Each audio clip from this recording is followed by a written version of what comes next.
দুতলার উপর করে তুই বলে এরকম কেটে আছে বলছি দেখো খালি হ্যাঁ তুমি তো সেই পিলার আছে পিলারে বীজ খানতে হবে তো পিলার মানে এখানে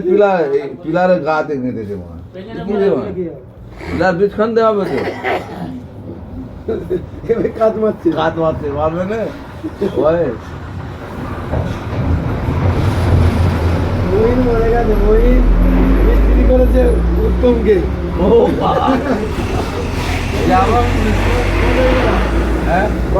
কেউ অজেছে কাজ এরকম দাদা আমি দিলে ওদের কাহিনটা শুনলু এবারে কি একটা গাঁততে গেছে হ্যাঁ এবারে গাঁতে আর হিলে পড়ে যায় সঙ্গে সঙ্গে আবার মহিন করে দিয়ে আবার করে এরকম করে দুবার জ্যাক করে মিস্ত্রি লাগিয়ে দিয়েছে নাকি লাগিয়ে দিয়েছে মিস্ত্রি দিয়েছে কত বলে পয়সা দিচ্ছে মহিন বলছে কি পয়সা দিচ্ছ আমাকে দাও বলছে পয়সা দিচ্ছি তাই তাহলে আমার কত